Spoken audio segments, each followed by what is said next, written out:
Hey everyone, it's Brittany. I am here today with one of my absolute favorite decks that I got in 2021. I did already do a walkthrough flip through of this deck, but the audio is absolutely horrible on it.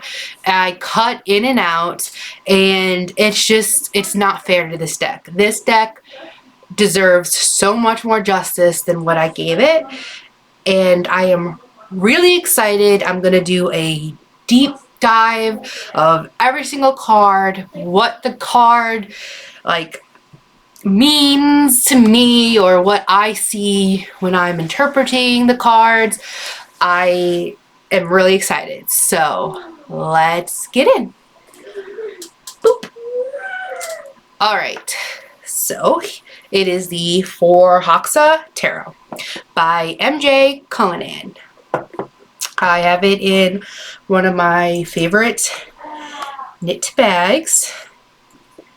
If you ever see a deck that I am reviewing or going through and it's in a knitted bag, you can be sure it is one of my absolute favorites. All right.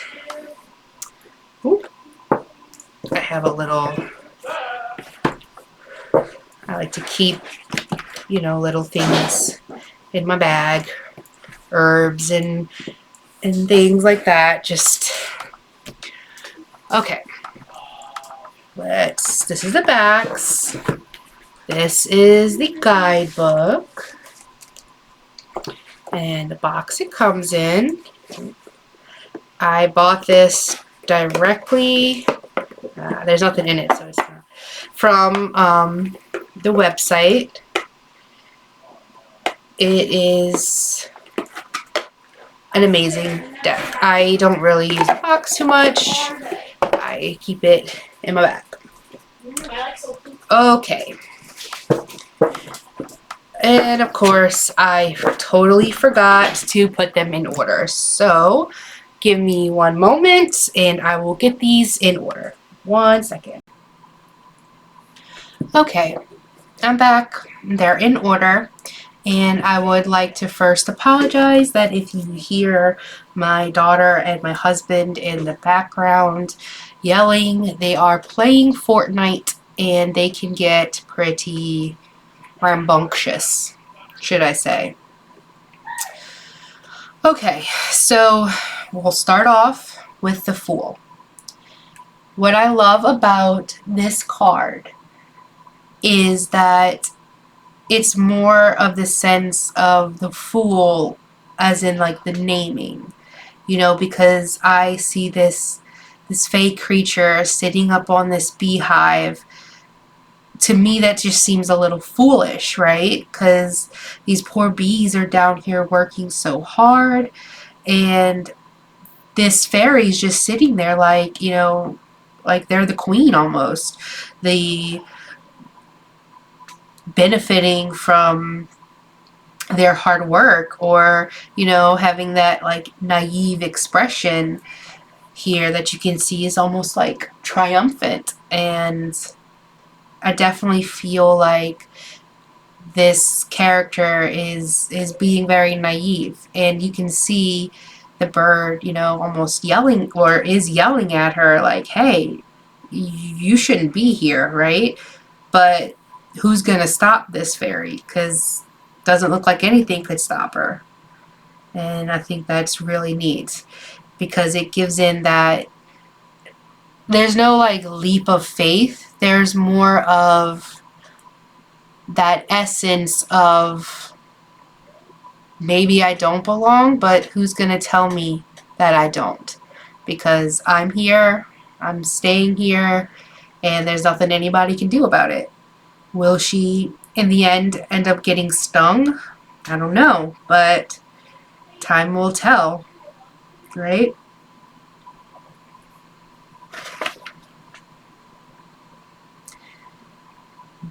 This is probably one of my favorite magician cards out of any deck that I own, because when you first learn about, or when I should not say you, when I do say it, I mean me, but when I first learned about tarot and going through the cards, it was always with the magician is you now have all the tools you need to succeed, right? And it's always this magician with all of the symbols, like the, you know, sword, the cup, the pentacle, the wand, and they have it all there. But for me, this card is more of, yeah, you have all these tools, but in the end, they're just tools. You know, this fairy isn't using any of those tools. Yeah, she has the sword in her hand, but she's not using that sword. She's using that power from within herself, right? She is harnessing that power and using it. And it's all coming from within her. And even like the snake wrapped around, it's not harming her. You know, it looks almost like it's becoming one with her. It's fluid, it has movement, and that power, you know, that it's within yourself. What do you need to do to succeed? And what is succeeding going to do for you? Right? She's blooming this flower to probably, you know, why do we plant flowers and trees? And it's to better our life, to either make life around you more beautiful or make it easier, right? And so it really goes into that, doing what you can to make your life more beautiful. And it's not about the possessions you have. It's about that fire within yourself. And I really love that.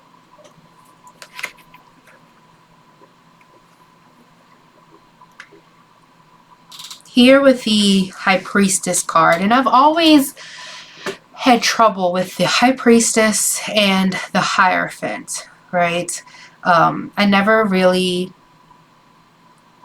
could wrap my head around those two and what the difference is, because I've always seen them as, you know, learning or knowledge. And for the High Priestess here, you can definitely see in her expression, you know, she knows something you don't, right? And that to me is what the High Priestess is. I know something and you don't know it, or I'm keeping a secret. But I'm really feeling like with the moon phases, you know, the down at the bottom, it's more of a lesson or something that will unfold itself in time. And the way like she's sitting cross-legged, looking very relaxed, I take this as it's a time to relax, to not go in full force, but time will reveal the secret. You know, you will eventually learn. I definitely feel that calmness of take your time, really understand what you're learning. And I love that.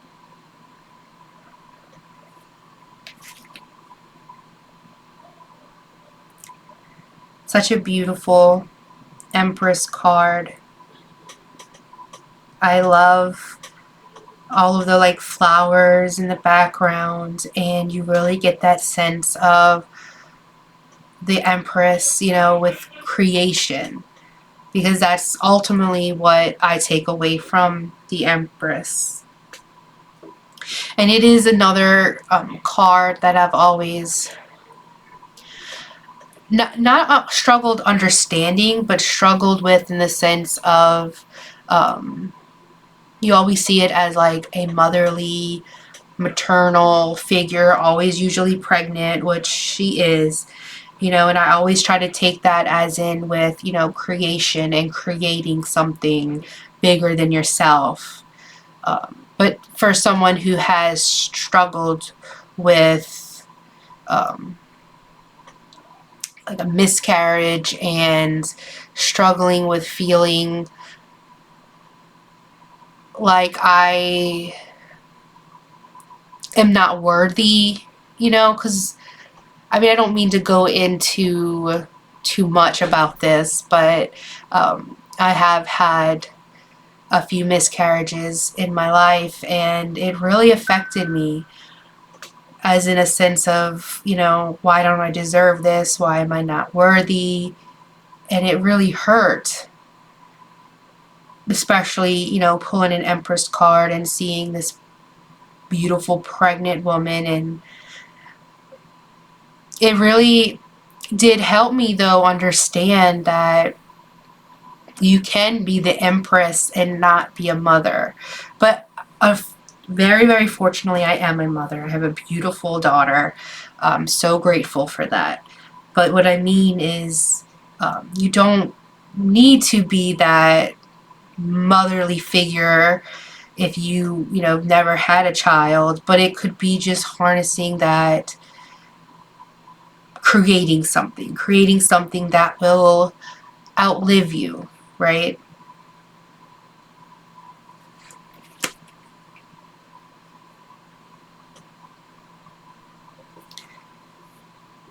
The Council of Monarchs instead of the Emperor. What I love about this is that it's not this, you know, hoity-toity ruler sitting on top of a throne, making decisions, being, you know, out of touch with reality. I love that instead we have 4 fairy creatures here. They are each holding on to one of the 4 elements, you know, so you definitely have this balance. You know, not one of them is stronger than the other, which means that not just one person can make the decision, but each one of them has a say. Each one can be the voice of the people, you know. They each have to agree to come to a decision on something. So it's not just one person making the decision, but really, and you don't have to look at it in the sense of one person, but more of not looking at something in one way, right? Sorry about that. Telling me to be more mindful. I'm working on it, right? Sorry. Anyway, so you really get the sense of don't rush in and don't look at something just in with one perspective. Try to look at it in multiple to come up with that best decision. Because ultimately each one of them wants to make the decision that will benefit everyone, not just one person.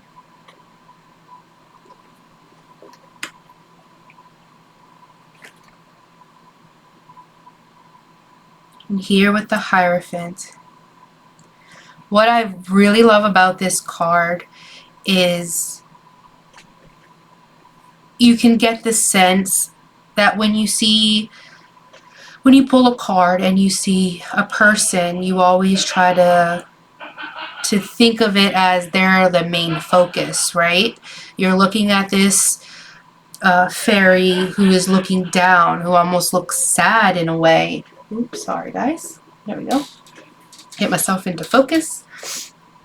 But you know, they're looking down, they're looking sad. But what really is captivating about this card is it's not about what they can see, it's about what they can't see, right? What's going on underneath the surface.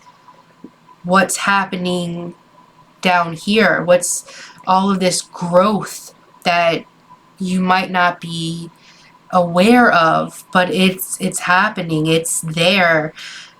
You know, you just need to trust in yourself more, or trust in what is going on in the situation, And knowing that, you know, like this tree, it's something bigger than what you see.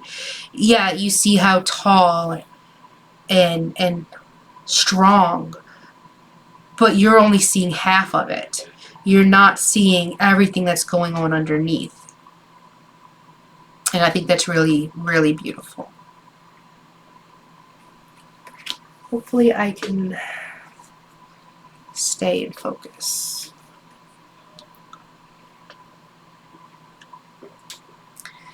Here with the Lovers, we always see the Lovers as a choice, right?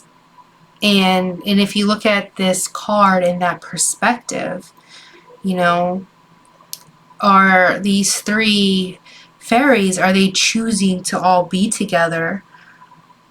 But you see, I look more at this fairy in the middle, you know, with that snake wrapped around, looking more like they're ready to transform. They're ready to shed that skin and move on to something else. Like she's looking at this fairy almost very sad.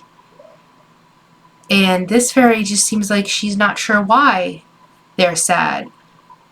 Because she seems to be happy staying in this loving relationship with the three of them, but she doesn't. And I think that speaks a lot to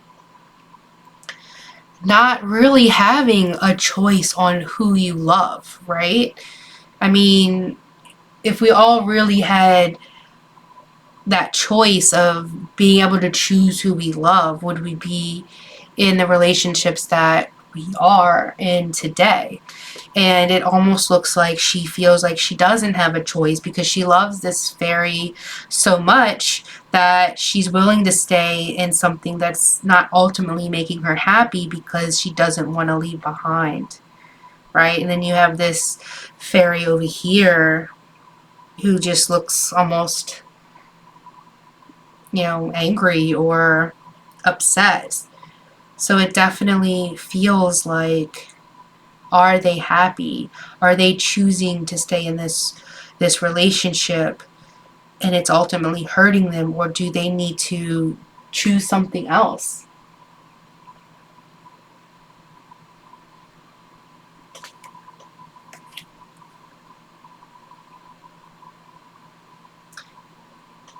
You definitely feel that movement in this Chariot card. You know, you got that fire underneath. You see this raven or crow is just moving fast, and this fairy, you almost can't tell where the raven ends and the fairy begins. The way they just look like they're one. You know, it doesn't look like the fairy's trying to control the situation. They're just more going with the flow, going with the raven or crow,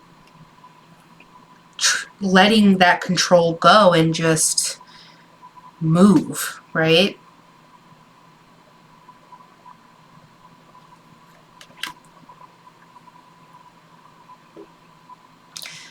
I do really love the duality in this whole deck and in a lot of the card, and you can see that balance. And for the strength, this beautiful mermaid coming out of the water, trying to, it looks like, you know, calming the dragon down, which is a lot about, you know, what what strength is. It's about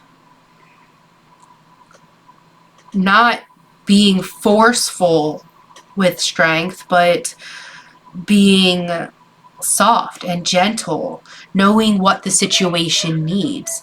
And this mermaid knows that she can't go in forcefully with this dragon. She needs to go in calm.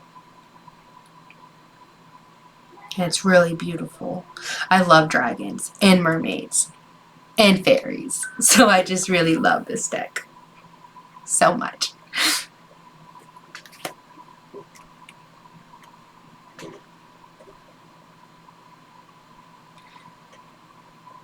Here with the Hermit card, you definitely feel that like self-reflection, right? That taking time for yourself, enjoying a moment of peace. I really love the way the wings are like wrapped around the Hermit.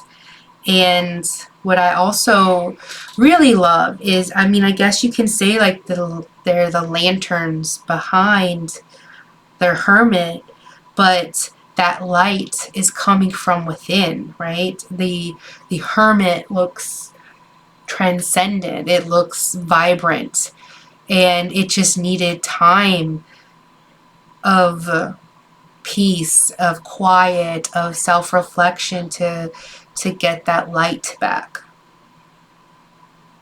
I'm not sure what they look, maybe like catfish, maybe.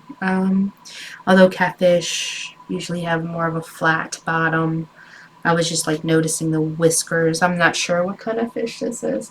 And also catfish are usually more down at the bottom, so probably not. But they're also very vibrant with that light.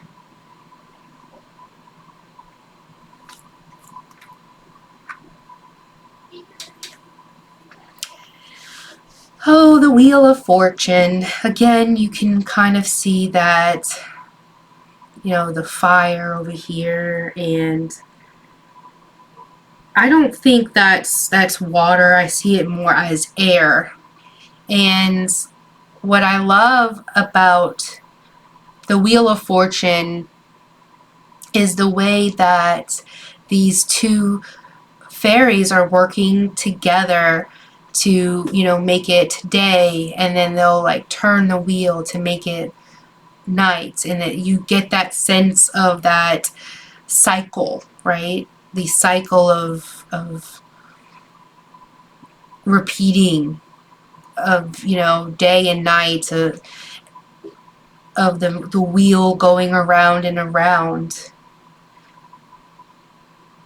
And I also get the sense that like these two fairies can really fuel each other, you know, because there's trust there, because with fire, one harsh wind can blow it out, but also with like a small kindling fire, some wind can make it, you know, burn brighter. So there's definitely that working together to make something beautiful, and the trust that this fairy won't try to burn everything to the ground, and this fairy won't try to snuff it out.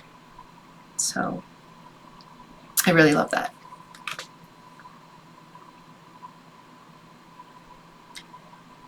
Here with the Justice card, the first thing I always would notice is, you know, the antlers and the crows around the head of, you know, that thinking, that being thoughtful. And you can see this fairy here.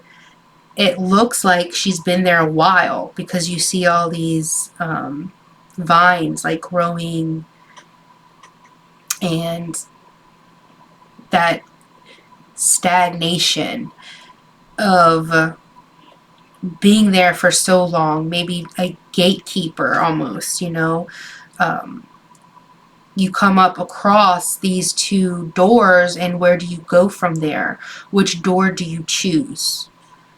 Do you go this way, or do you go that way? And it looks like this fairy here is going to tell you, right? It's going to pick a path for you.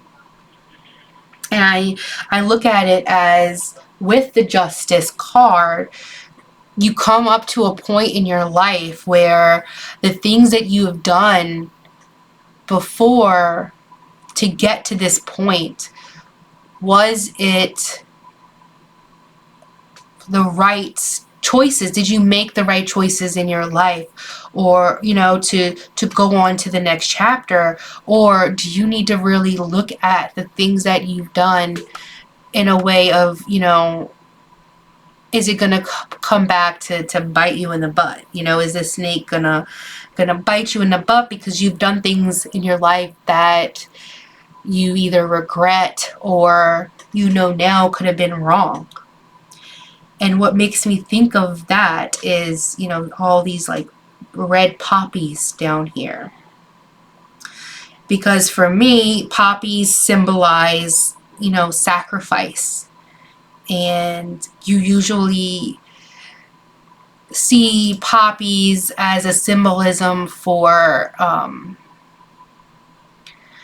not death per se, but more of, like a fallen soldier. They sacrificed their life on this battlefield, and the poppies spring up because of that sacrifice, right?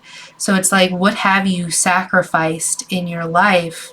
Was it worth it? Was it something that hurt or helped you, right?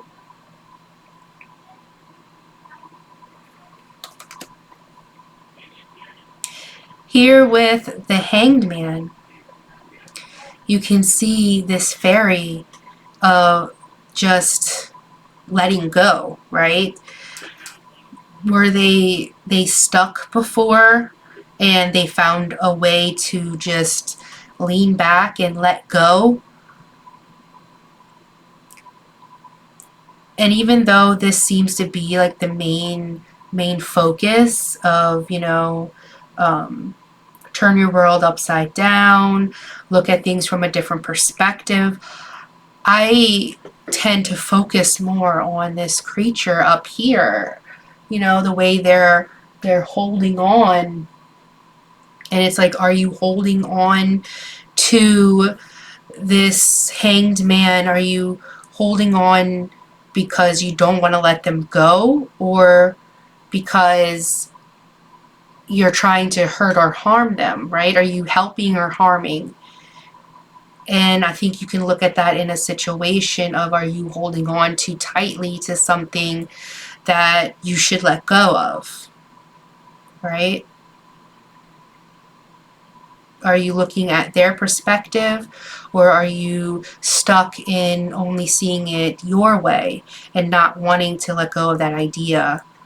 Because I do see, like, the clouds, and that makes me think of like ideas and thoughts, and yeah.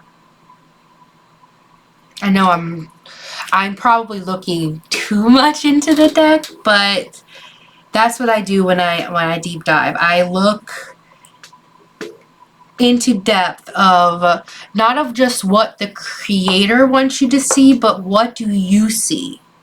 What does the card say to you, right?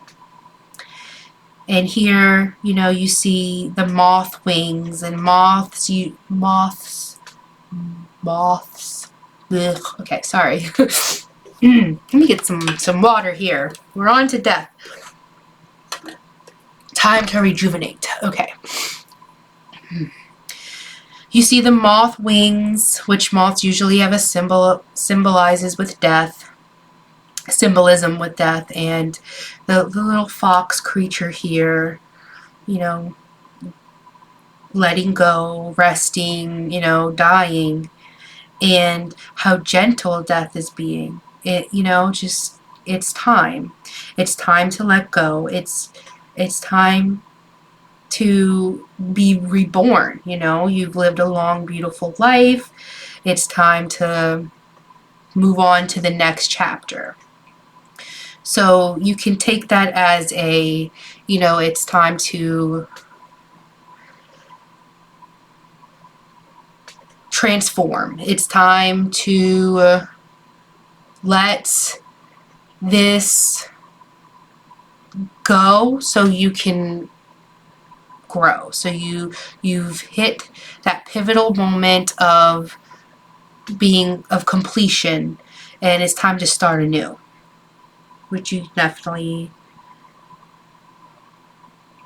is what the death usually means, you know, letting something die so you can begin again.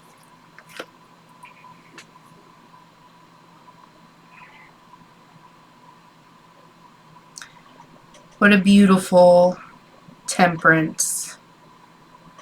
I really love the way their arms are open and reaching up to the sky, and their feet are down in the water, and they are harnessing the power, and they're harnessing the rain to come down, to rejuvenate, to have that balance of maybe there was too much going on up here and it needed to release. It needed to come out and come down and flow. And I definitely see that, like, the fluidness of this card.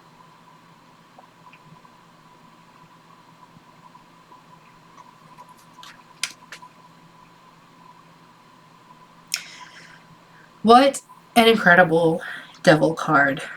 And for me, it really does symbolize that constantly going toward, you know, or thinking you need something that is harming you. It's like this fairy here is rushing to get to this fey creature here. I think it's possibly a mermaid, because I see like the water in the background, and you know, you can think of it as like a siren, you know, calling you to your death pretty much. You're not seeing the harm that's being caused to you. You know, the wings have come off. There's blood coming from the back, and you're not realizing it or seeing that going towards this creature is hurting you. And look at all the harm this devilish siren creature has done in the past, right? And it really can speak to like addiction and just wanting to hold on to something or go towards something that's hurtful.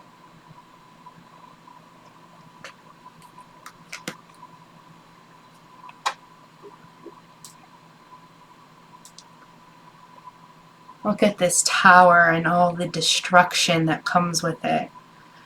This fiery fey creature splitting the earth. You can see the roots are being pulled up, and the fire just consuming everything. And it makes me think of like farmers, of when they you know, I know if there's a word for it, I can't think of it right now, but they torch their crops so that way they can grow lusher and fuller, you know, again. And I get that sense of, yeah, everything's on fire, you know, everything is crumbling around you, but in the end, when the fire goes out, there's going to be new growth. There's going to be a stronger foundation than before, right? You needed to disrupt the foundation. It needed to come up. It needed to come out. That fire needed to burn, so that way you can have something even stronger than before.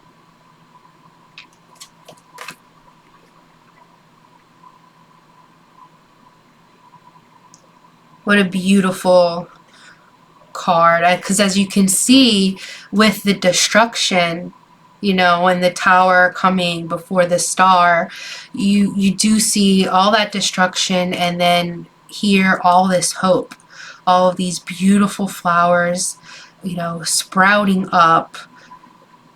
The star here that's like coming from the chest of the fairy, the magic just blooming all around. You definitely get that sense of hope and wonder.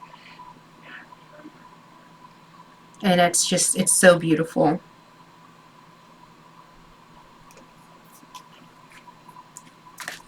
Oof.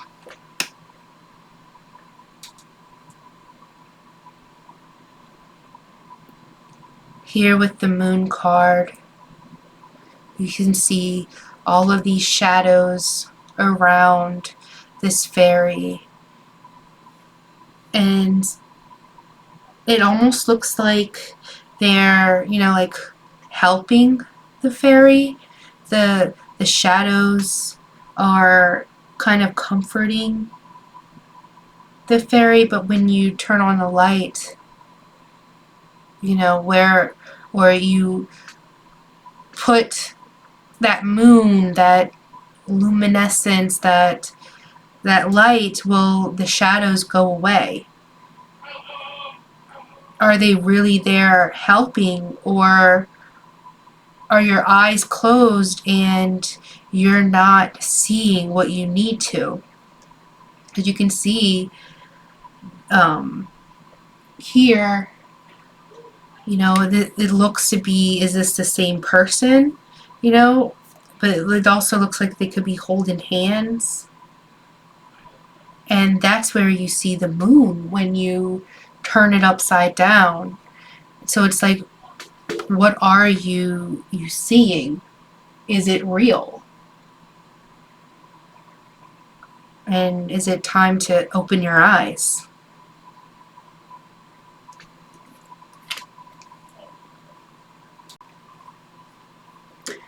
Here with the Sun card, and I think it really plays well in with the moon, because you can see this fairy in the darkness with, there's light behind her.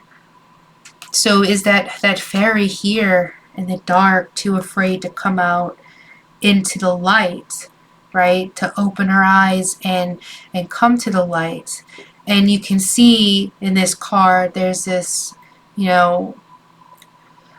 fairy, angelic, kind of goddess energy, where the sun is in their hands and they are shining a spotlight down, trying to guide you out of the darkness and into the light. Like, is this your time to shine? Is this your time to come into the light? Time to, harness that power that's within yourself and do something noteworthy. If you're afraid of speaking out, now's the time to do it. Come into the light and let your voice be heard. Don't sit and wallow in the shadows, but come out, right? So beautiful.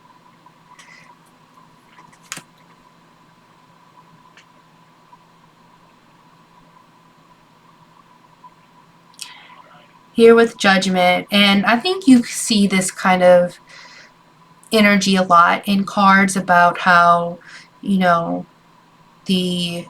your soul rising up after maybe going through something very difficult. Are you becoming more? Are you becoming who you're supposed to be? You just went through something hard, and are you judging yourself so harshly? Are you not seeing your full potential? Are you rising up, away from being judged to what you're meant to become, almost? And you see that movement of, with the arrows falling down and the fire coming up. I get the sense of, it's not your place to judge yourself so harshly. You have enough people doing that all around you. It's time to let those criticisms and harshness that you hold in your heart, let it go. Let it be free and transform into who you're meant to be. Or just stop caring so much about what others think, because it's just dragging you down. Right?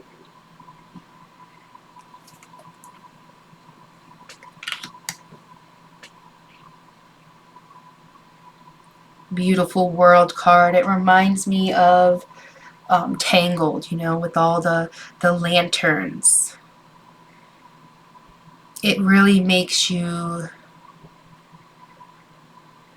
realize that you can get so caught up in your life. You can be so caught up in just having, you know, the whole world revolving around you. But when you see all these lanterns in the air, you light this lantern and you let it up, and then you see all of these fairies doing the same.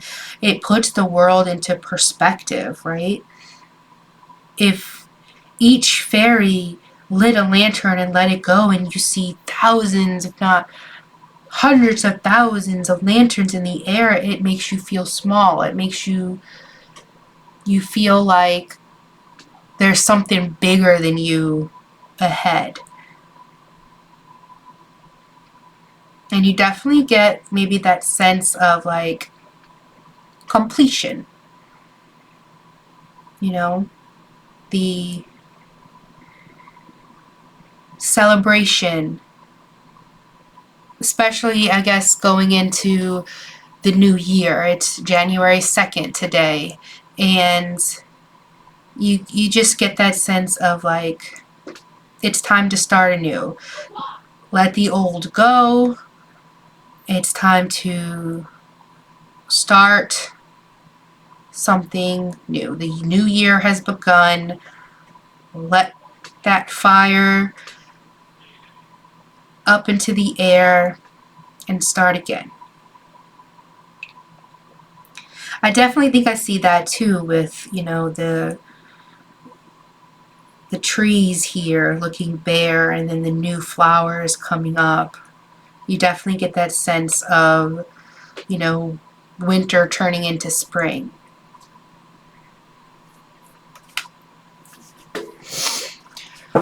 All right, we are done the major arcana.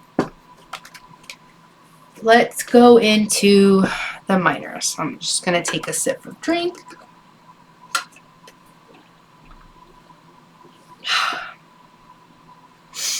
Okay.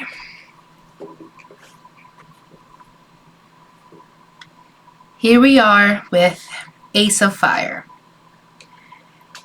And when I first looked at this card, I thought that this fairy is coming to like burn this town down, right? But the more I looked at it, the more I see a fairy paving the way, right?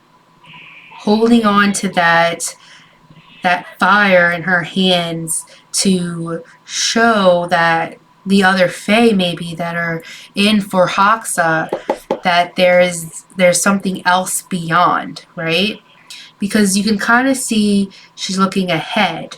And what I noticed is this like ball of blue light, which I think you do see a lot in the deck. You know, those blue little, like, I don't know, maybe they're like the will-o'-the-wisps. When you think about, gosh, why am I thinking so much of Disney? I gotta get Disney. I was thinking of Brave. But anyway, sorry.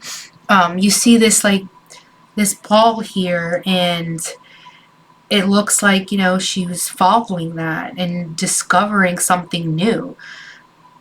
And that small bit of fire, you know, what is this land that looks like, you know, it's a crack here. You could see the way it goes up.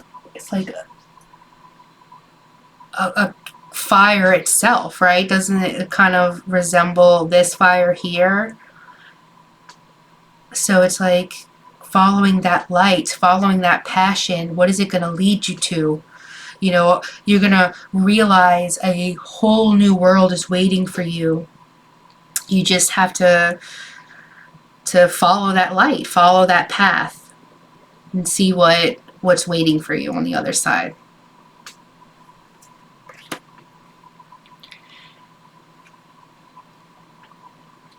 You could see it was like this golden path led this fiery fairy to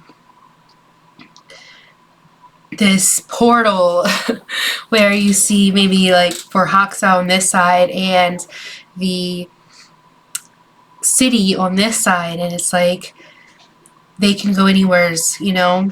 The world just opened up, the world just expanded, and they can choose where they want to go. Their arms are wide open, ready for all the possibilities, you know, shining light on both areas, ready to dive in, right?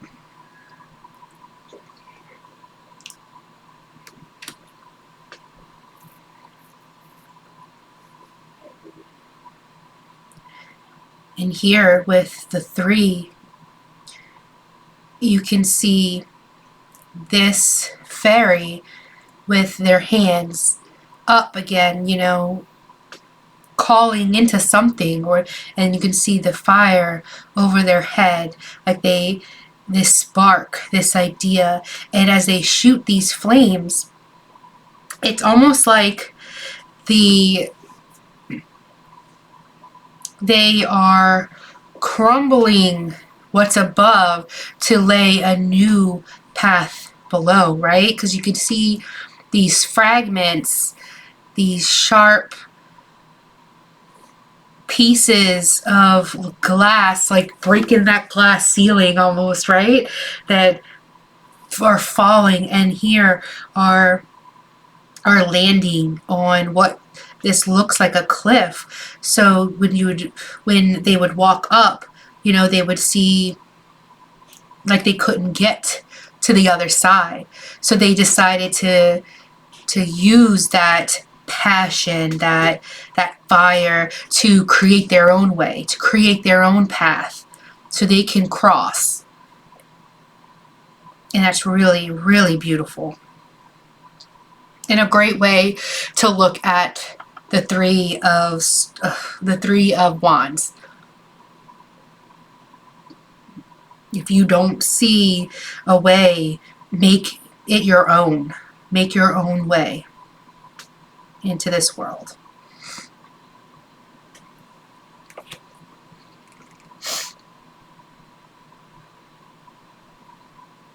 The celebration, right?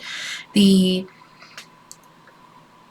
Four of Wands, you get that it's like, you know, you think of when, I don't know why I'm thinking about this. I guess because Christmas just passed, but you know, with Frosty the Snowman, and he's like, first thing he says is, "It's my birthday," right? So it's like these fairies are coming out of their cocoons. They've been reborn, and it's time for celebration. It's time to celebrate their birthday, celebrate this major event.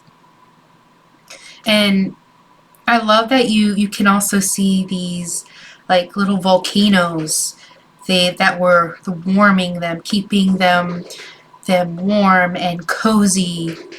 And now it's time for them to come out of their shell, to be born again, to experience life with their wings, and to soar and fly. I love that.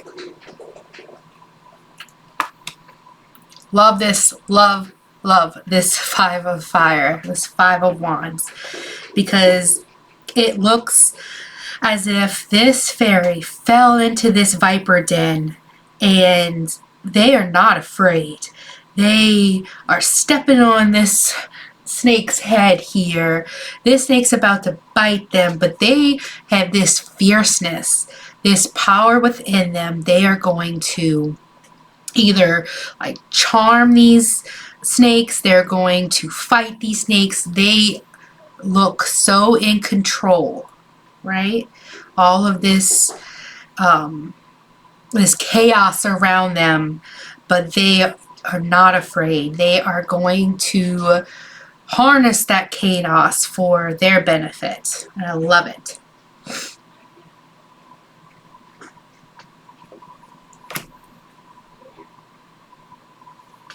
The Six of Wands. To me, this looks like this smug fairy is almost like, you know, creating paths of flowers as they walk.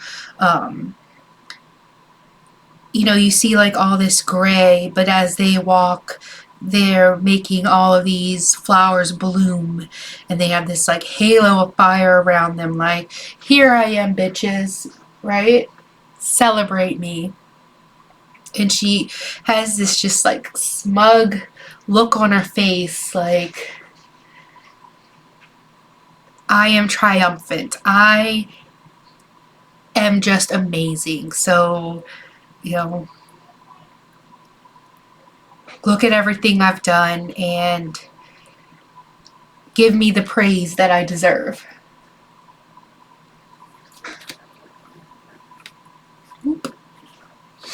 Stay in there, 8. It's not your turn yet. So here we have the 7. We have what looks to be like these shadowy lizard creatures coming up from underneath to like ensnare this fairy, right? And it looks like these roots are starting to like wrap around their feet, like they're gonna get caught. They're getting caught up in everything that's going on down here. But if you really look, all they have to do is push through, is, you know, maybe stand their ground, bend their knees, push up. They have these wings that can make them soar. They have the fire held in their hands. They can definitely take care of themselves. You know, maybe it feels like you're becoming trapped or weighed down, but you can soar. You can get out of this situation. You're not defenseless. This is nothing you can't handle. You know, just let it go. Let it go. Never again will I sing on this, I swear, because that was bad. Anyway, 8 of Wands, that movement, that energy, you know, the standing here on this bird. I think maybe it's like a hawk, possibly. And you can see that they are not holding on to anything. They are just going with the flow. They are going fast. They're moving in this direction. They are letting themselves just soar, right?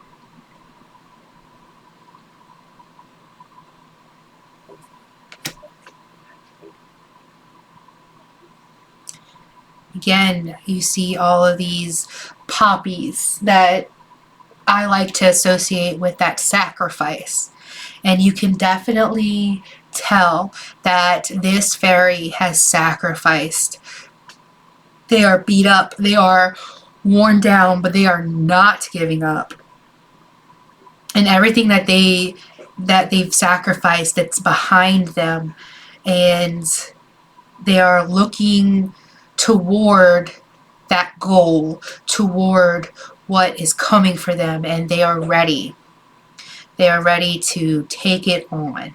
They have that bow and arrow that's full of flames and fire. They're not going to give up. You know, everything that they have sacrificed, it's going to be worth it in the end. You can see like all these eyes in the background watching. Are they watching to see if the fairy fails? Are they watching to see if the fairy is triumphant?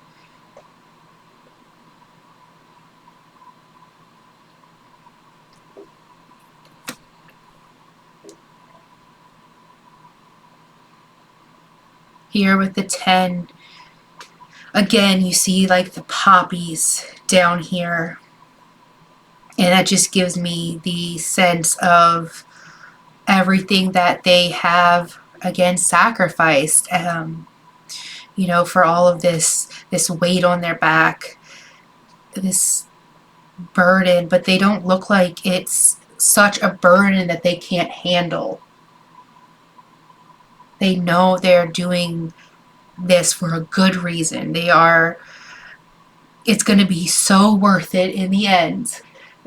And the position they're in, you know, it looks like with this knee, you know, hard on the ground, their hands getting that momentum to pull themselves up and to keep going.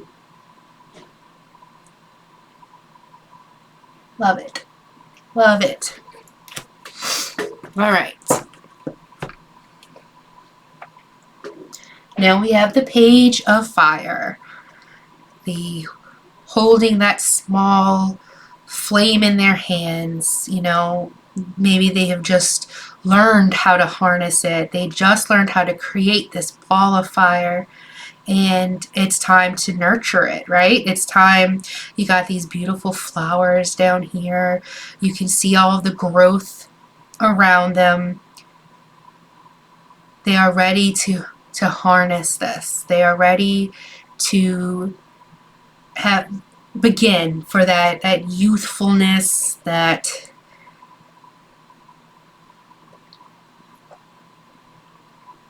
fire. And with the snake looking up, you know, it's like the snake sees the potential. They see what's there.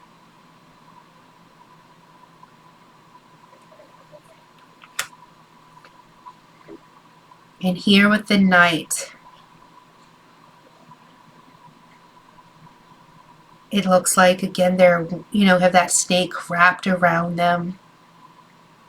The way they're gently holding all that fire, all that passion that's coming out of the snake's mouth. They are harnessing that power. They have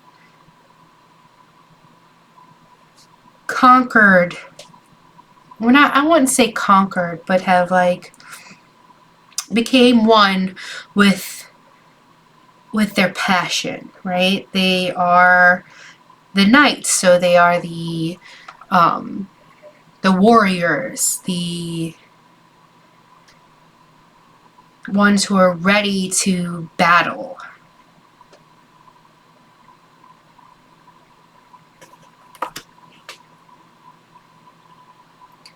What I love about this queen is I really see all of that momentum, because if you see the fire, which I'm associating with passion, obviously, but you can see it on their wings and under their feet, which is just symbolizes to me that, you know, that passion is all around that movement, right? They use their wings to fly, they use their feet to walk and run, so that passion is all around where they move, where they go, and the way they're reaching up towards this, you know, firefly or lightning bug, and it's in their grasp. They know what they have to do. They have that determination and that fire around them. They know how to nurture it. So beautiful. And like with the queen and how that fire is, you know, on their wings and on their feet, the fire here is around the throne that they're sitting on. So it's like they have conquered that passion, and they know now that it's time to enjoy it. They've created so much that it's time to sit down and just enjoy that warmth, that passion and creativity. And again, you see like a duality with like the spider web and the sun. But they're not burning that web. They are watching it be created, or, you know, they have helped create it. And I see like all these little symbols here all over their dress and the eyes. And there's just so much here that you can, you know, like pick apart for yourself.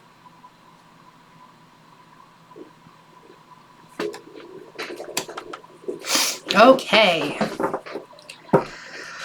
On to the air, to the swords. This is always not just one of my favorite suits, but I feel like the suit that really suits me. I am Gemini, Aquarius, Gemini. So I am all air, all swords, always in my head, always overthinking it. As you can tell, I overthink everything. So swords, air always means a lot to me. So let's get into it. Ace of air, the Ace of swords. Again, I see those poppies down here, and the way that they have that sword in their hands. They are reaching up. Are they calling those dragons to them? Are they trying to scare them away? I like to think that they are calling them to them, because they have this amazing idea. They have this amazing clarity that instead of trying to fight these dragons, they are going to, you know, get them on their side. That's how I'd like to see it, because I love dragons. But you definitely get that, like, coming out of the fog, you know, the lights, getting rid of the shadows and making it real, making it taking that thought or that idea and turning it into something real. They see the shadows, and maybe the shadows would scare them, but putting that light onto them to see what they really truly are, to see what you're afraid of is not actually scary.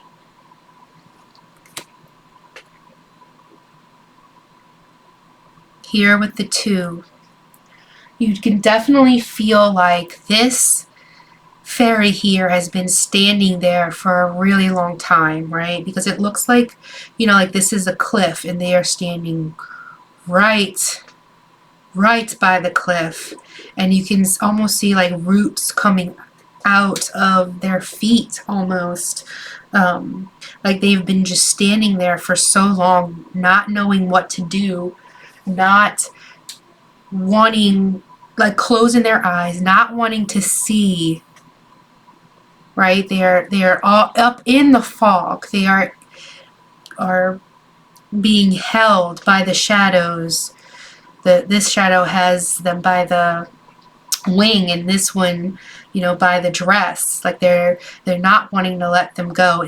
Are these shadows protecting the fairy from falling, or are they holding the fairy back, right?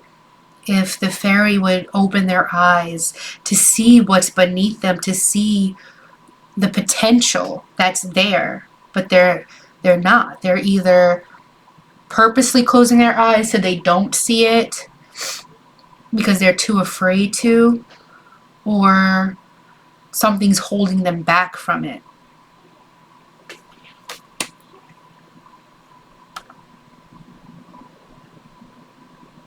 Here with the Three of Swords, what I love about this card, and I usually don't love the Three of Swords, but what I love is the fact that there is this beautiful creature holding this knife, like they just stabbed this person down here on the ground, and what looks like, you know, fairy wings dripping of blood, and that blood on their back, kind of like this fairy stabbed them in the back and took off their wings.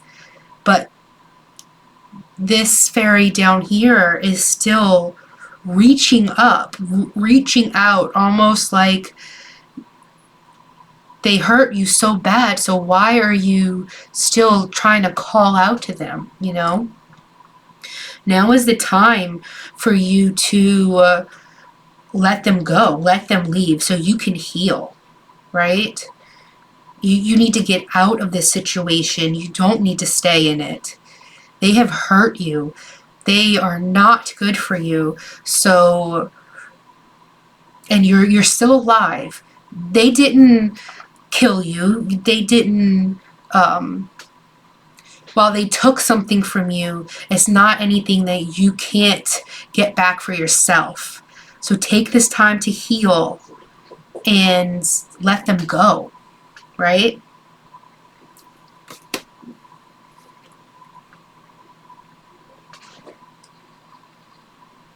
Here with the Four of Swords, I love that it looks like they're on this, you know, like volcano almost, a resting, sleeping volcano up in the sky, and they are cuddled up. They have this like dreamy look on their face. They are resting. They are taking that time that they need to rest up.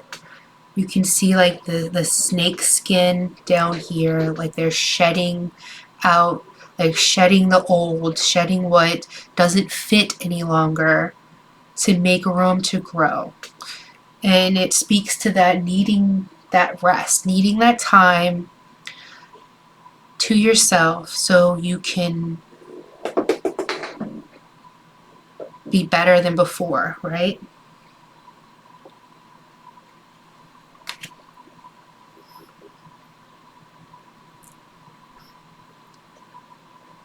Here with the Five of Swords, you can see these shadowy dragons are like hauling off this fairy in the background, and this fairy looking like triumphant, you know, like they called those creatures to them and they're laughing at this fairy. So you can really look at this card as, who are you in this situation, in this conflict that you're in? Are you the person here that's manipulating these dragons to do something bad? Are you the dragons who are being manipulated into a situation? Are you the one letting someone manipulate you to do something you know is wrong? Or are you the victim here? Are you the person that's around all of these people who are either manipulating you, who are followers of this person, and you are the one that's being carried off, losing that part of yourself, or getting hurt in the process because you trust someone you shouldn't have.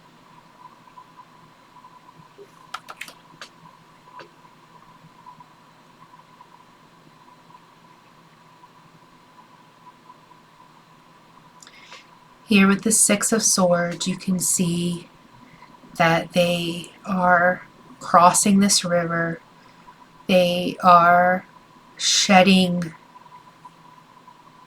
these wings, right? You can see like these raven or crow wings that's being shedded off of them, kind of like it's a weight, right? It's those burdens that have been you've been shouldering for so long, and you're letting them go. You're taking them off, and you're headed to something better, to something that's going to benefit you instead of weigh you down.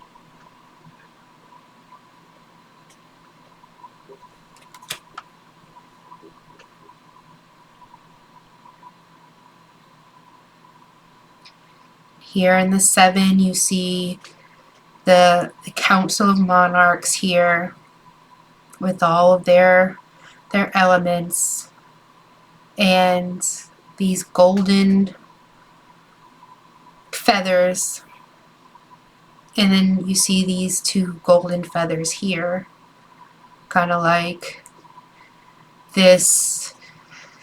When I look at it, I see Loki, right, the god of mischief, because of these this crown over their head. So I get this sense of that they are cunning and sly and mischievous, and they just stole these feathers from the emperor, and they're getting away with it. You know, they're a chameleon. They are a shapeshifter. They are slithering around. Is it someone who is doing it because they need to, or are they someone doing it just because they can, right? Is there someone in your life who is this cunning person, this con man? Are they doing it because that's all they know? Or are they doing it just to benefit themselves, right? I love spiders. I know I'm one of those, but I love spiders. I love everything that they symbolize. I love that the wings on this fairy are not wrapped up, right? It looks like a moth to a flame. They've fell into this situation and they're feeling tied up and restricted, but their wings are still there. They are not completely bound. They can get out of this situation if they just put some momentum, just put some force. While you may think that you are bound up, you may think that you can't get out of it, you can.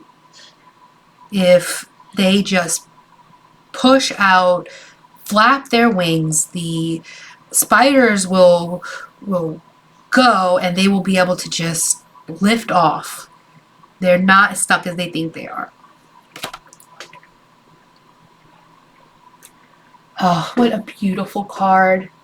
The colors. I absolutely love this like deep purple with this moon in the background.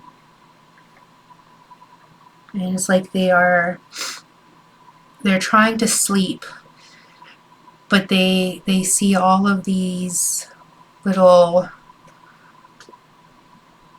I'm not sure what they are, but they're obviously some winged creatures. They almost look like ants or bees. And they can't sleep. But it doesn't look like these bees are hurting them, right? They're just down here looking up.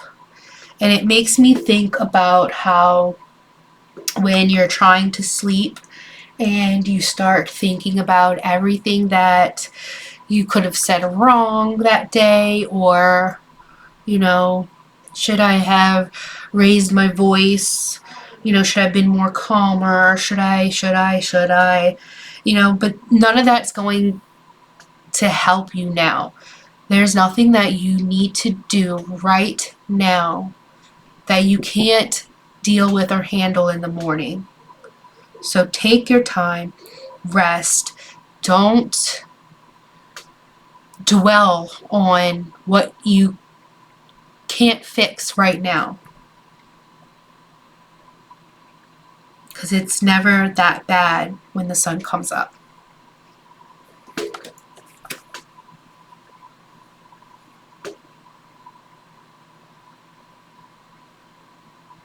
How sad. This fairy obviously was hurt. They were attacked. Well, obviously, you know, the way that someone took their wings, nailed them to this tree, nailed their hands down. They hurt them. They tried to destroy them. But the fairy is not destroyed. You can still see that the fairy has a lot of life. Look at the rose with the beautiful petals, you know, and that growth. This was a traumatic and horrible experience you were in, but it's gonna be okay. There's that hope, that time to heal and take back what you lost. So now we have the Page of Air, the Page of Swords. And when I look at this card, I notice how the page here has their hands up, like they're calling the bird to them. I'm just going to say crow, even though I can't tell if it's a crow or raven. Like calling them to them, you know, give them like a message or an idea, something that they're going to need to relay, because, you know, pages are usually messengers, right? So it's pretty straightforward in that sense.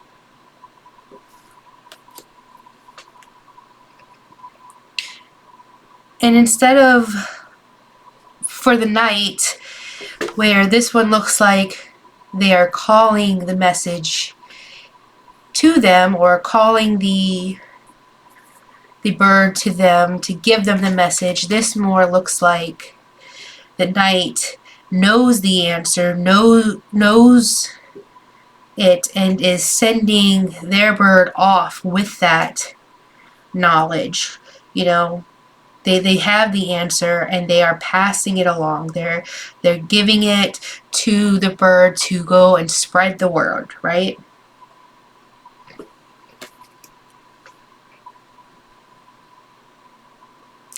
And here with the queen bee, who has known all along, right? They have all of the answers. Everything, you know, in a straight line here. Everything is exactly the way they want it. That structure.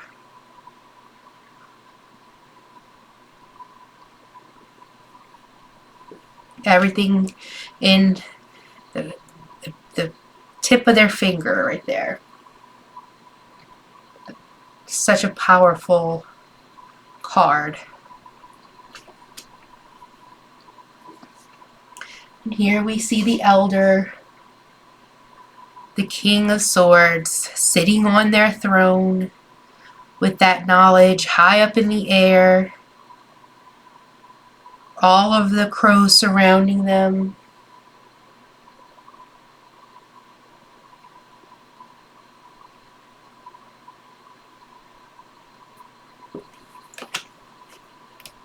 Beautiful. Alright, now on to cups. I love this suit because there are a lot of mermaids and they are so beautiful.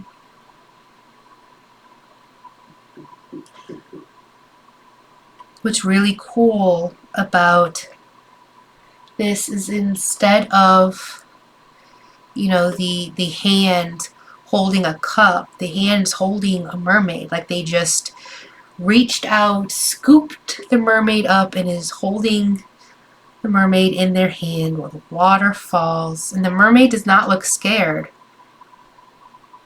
They reach out, the dove lands in their hands. So beautiful. And then you see like the rainbow.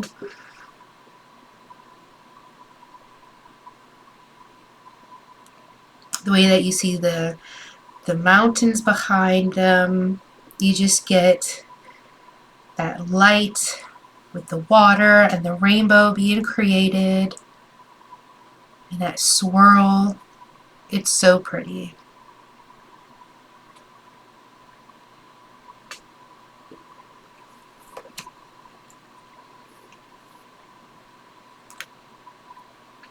Look at those beautiful purple flowers. And the mermaids holding hands, looking lovingly at each other. Their fins wrapped like they're one. This is one of my favorite cards. The Two of Cups really just, to me, is all about that true love.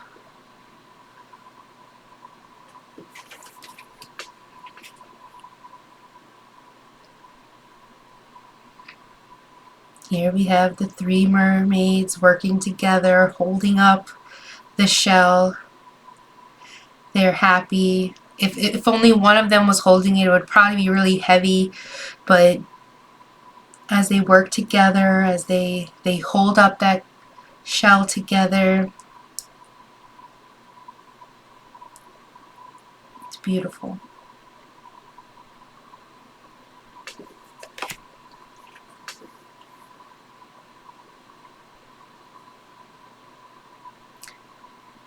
The Four of Cups.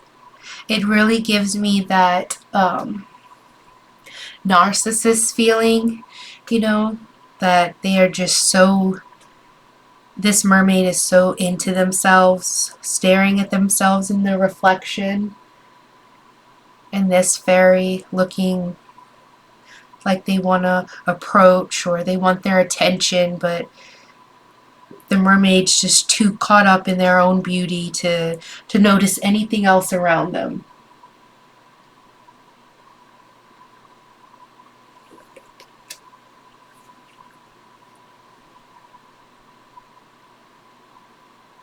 The Five of Cups. What I notice is this mermaid has these like scars on their back, right? Like they maybe once they were a fairy and they became a mermaid and now they're regretting that decision. I just feel a lot of regret.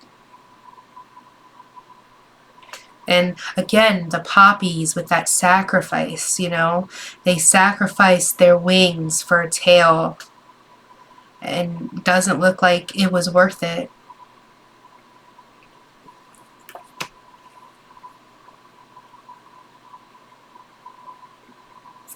Here we have those beautiful lanterns with that Six of Water. A motherly figure and a child looking up together. The beautiful memory that they will both cherish forever.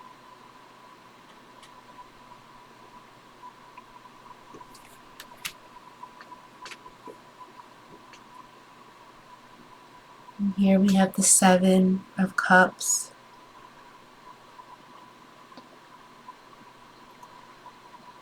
The mermaid is sitting at the moon, trying to touch a star. And you can see the, was a scythe? A scythe floating down at the bottom, like they gave up on that to pursue, gazing, wanting to hold the star. And for a mermaid, that probably seems like, you know, it's so out of reach, but it's right there. Mesmerizing. Not noticing anything else.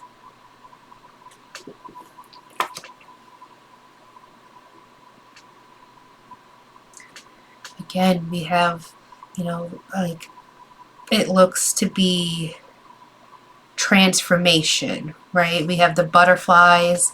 Butterflies are known for that transformation. The scars on their back kind of looks fresh, like they just ripped their wings off. And if you notice, their feet are starting to turn into a fin.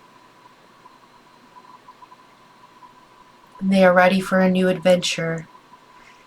They're leaving behind what they once had to become a mermaid, to dive into the waters instead of the air.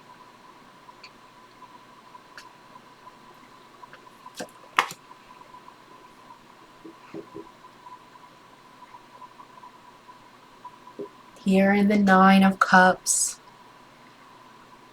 the mermaid has everything she could need or want. The pearls and the apples. Looks like she's just in an oasis.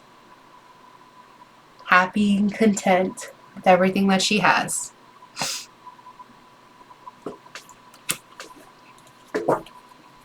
I love, love, love this Ten of Cups. It is so beautiful.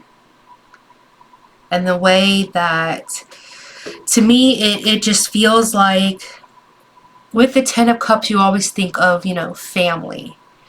And you see that these fairies are coming to this mermaid, and it just looks like they get to choose their own family, right? Like, family is not just about who you share blood with, but who you choose. And the fairies and the mermaid, they choose each other. They choose to be together. And I love that.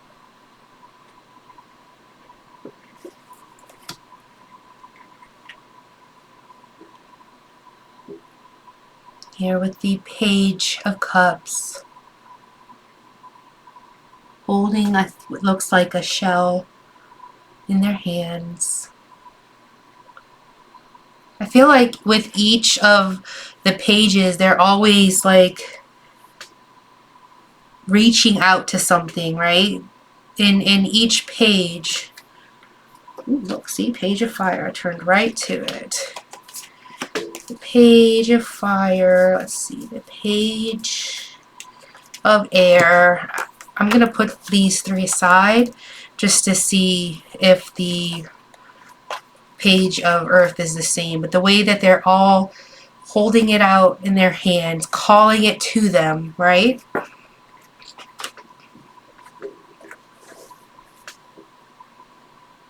Here with the Knight. Mermaid looking up, seeing the wings, the movement, the swans, playing a melody.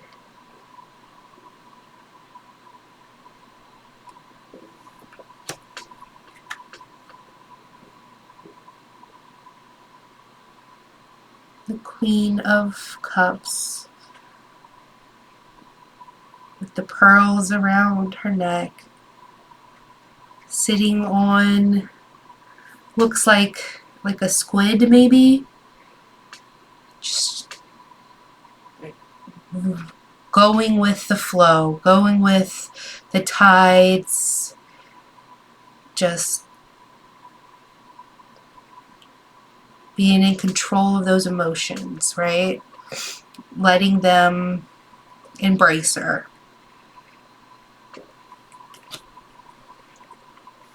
And the Elder,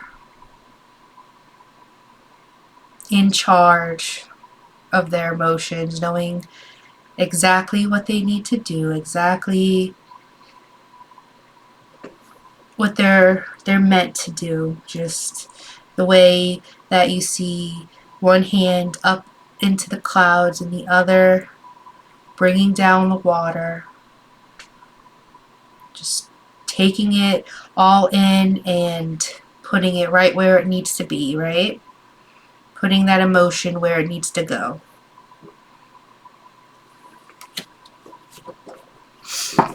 Okay. Last suit. Whew. Let's go. The Ace of Earth. The beginning. The beautiful roots.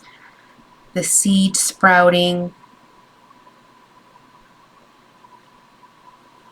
You definitely get that feeling of something new.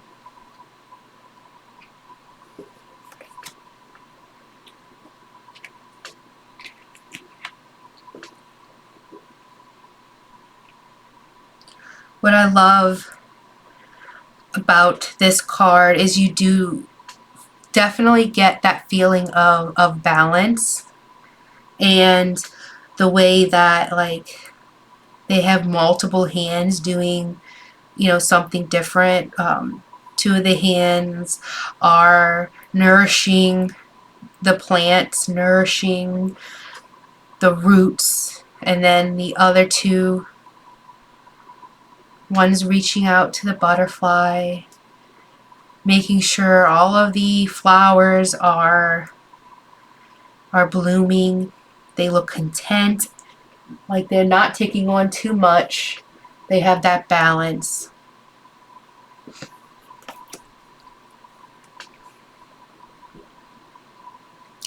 In the three, we have the fox holding up the fairy and the crow bringing down the fruit, and they're just working together.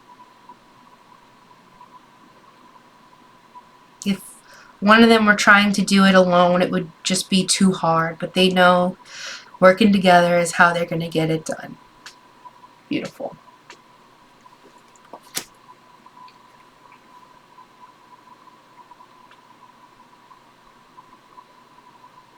And you see in this Four of Earth,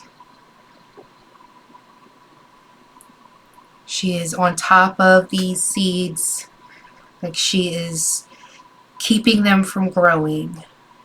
She is suffocating them, not wanting them to blossom or bloom. You can see that there's a lot of trees behind her that all need nourishment. They need the new seeds to bring life, and she's just holding on too tight or is afraid of the change that it's going to bring.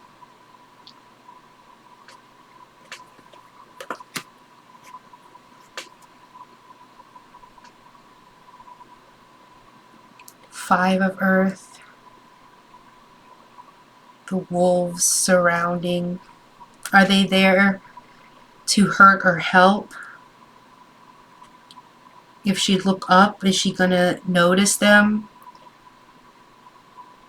Is she going to ask them for help, or is she too afraid of what could be, of what could happen?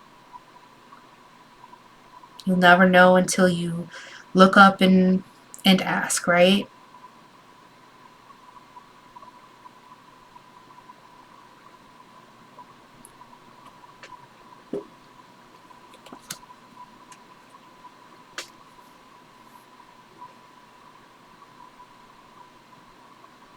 This card makes me sad. Did you see on this side, the birds have this like beautiful forest with the flowers and the nourishment. And on this side, the poor crow is just taking any scraps that this fairy will give them. I guess you can't feel too sad for the crow, because I mean, if the crow is used to living in this this desert, you know, they know how to survive. They've gotten this far, right? They know how to get through. But if this fairy stopped feeding these birds, will these birds know what to do? Could the birds live in this, or will they die out?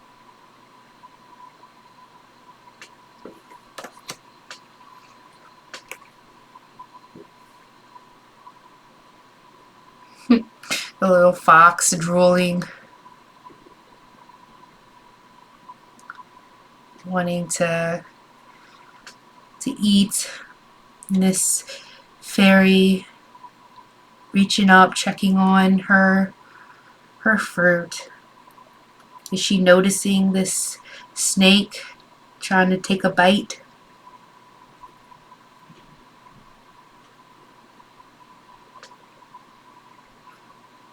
She works hard. Hopefully they've also helped her, right? Or are they there just to reap the benefits that will be given to them, or are they going to take it?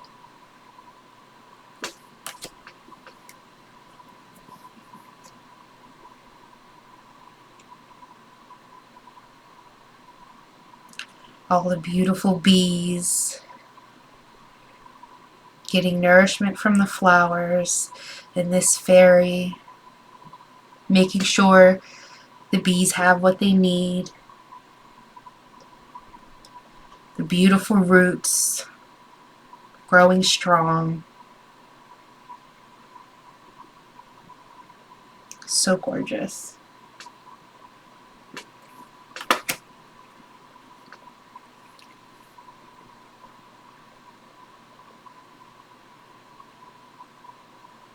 The Nine of Earth, or the Nine of Pentacles. The fox sleeping while the fairy looks on. All the beautiful, the work that they've done, resting, enjoying that moment.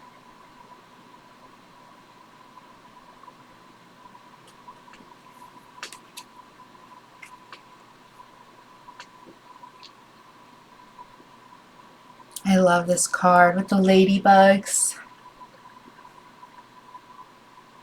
and the bees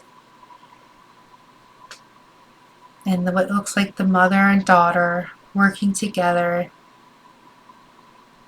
And you just get that sense of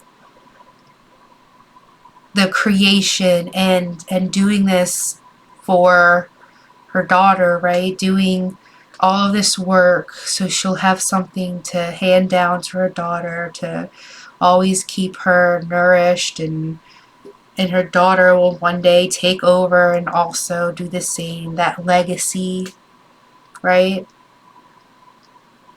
Having something bigger than yourself to hand down, to keep your lineage alive.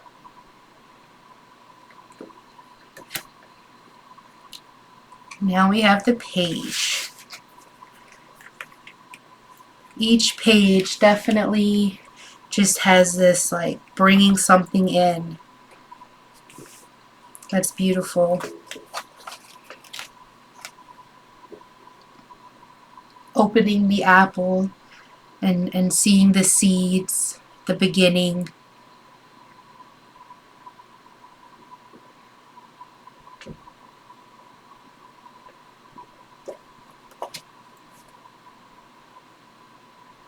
Now the night.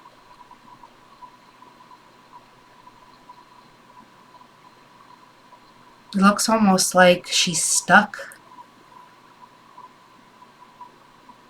You mostly see nights, with that movement, and she just seems to be kind of stagnant.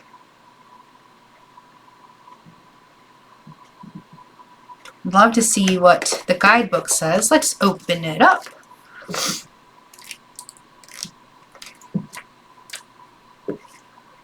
The Knight of Earth.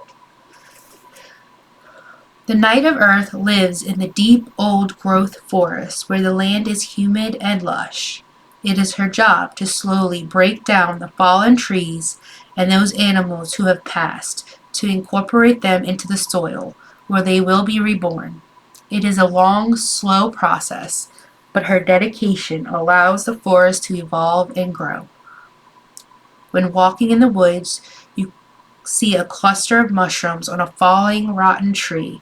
That is the Night of Earth at work. Okay.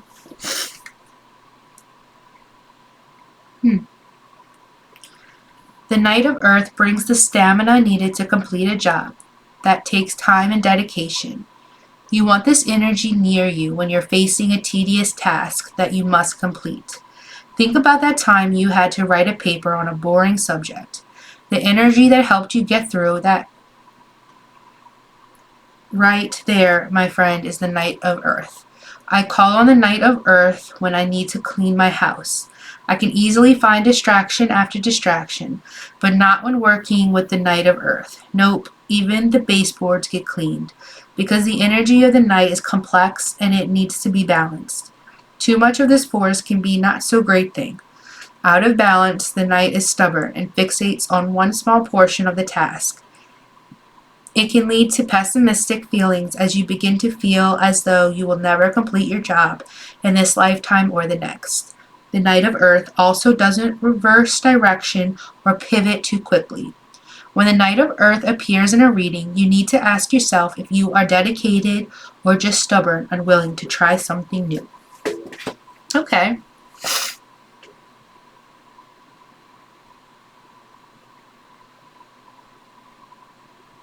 That's interesting.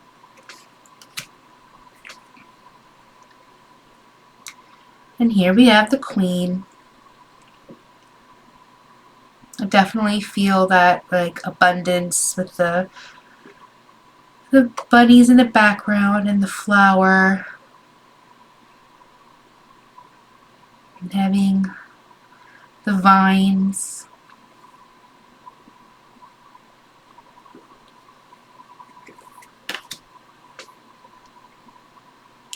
Now this is a lovely King of Pentacles. The way that she is deep underground, taking care of those roots. It's like, does anybody even notice all of the work that they are doing in the parts where you can't see? That is so beautiful. Okay, well, that is the Förhäxa Tarot.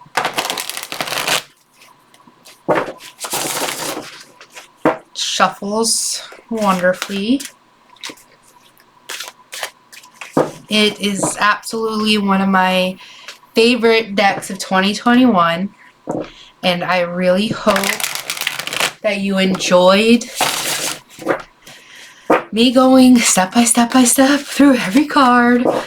I'm not sure if the creator meant for me to see everything that I did, and I'm sure that there's a lot more that I'm missing, and I can't wait to learn and grow with this deck, because I think it's one that's gonna be in my collection for a very, very long time.